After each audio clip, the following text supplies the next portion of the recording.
அவசர பணியாக டெல்லி சென்று திரும்பிய மாண்புமிகு எதிர்க்கட்சி தலைவர், எதிர்க்கட்சி துணைத் தலைவர் ஒரு வாட்டி கூட நான் பதில் சொல்லும் போது இருக்க மாட்டேங்கிறாங்க.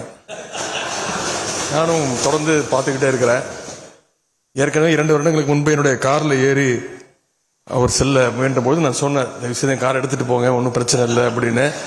அப்போது அண்ணன் மாண்புமிகு உறுப்பினர் முன்னாள் முதலமைச்சர் அண்ணன் ஓபிஎஸ் அவர்கள் எழுந்து நின்று சொன்னார்கள், நாங்கள் எங்கள் கார் எங்கேயும் தப்பாக போகாது அப்படின்னு. ஆனால் இன்னைக்கு டெல்லியில் ரூட்டு மாறி கிட்டத்தட்ட 3 கார் மாறி அவங்க கட்சி ஆஃபீஸுக்காக போயிருக்கிறதா சொன்னாங்க.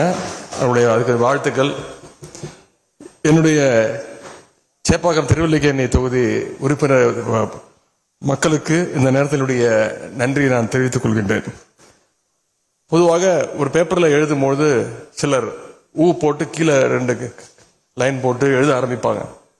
ஆனால் நம்முடைய முதலமைச்சர் அவர்கள் ரூ போட்டு இந்த பட்ஜெட்டை ஆரம்பிச்சிருக்கிறாங்க.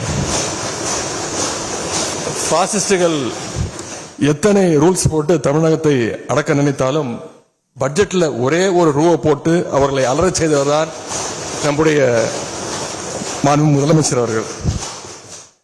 எப்படிப்பட்ட நம்முடைய தலைவர் அவர்கள் இருக்கின்றவரை தமிழ்நாட்டுக்குள்ள இந்தி திணிப்பு மட்டுமல்ல, எந்த திணிப்பும் யாராலையும் கொண்டு வந்துட முடியாது என்பதை இந்த மாமன்றத்தின் மூலமாக எடுத்துரைத்து என்னுடைய பதிலுரையை நான் துவங்குகின்றேன்.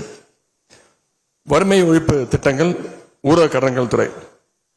1989ஆம் ஆண்டு மகளிருடைய பொருளாதார சுதந்திரத்துக்காக தருமபுரி மண்ணிலிருந்து மகளிர் சுய குழுக்களை என்ற விதையை தூவியவரும் முத்தமிழ் டாக்டர் கலைஞர் அவர்கள்தான். இன்றைக்கு அந்த விதை தமிழ்நாடு எங்கும் பரவி மிகப்பெரிய ஒரு ஆலமரமாக திகழ்ந்து கொண்டிருக்கிறது.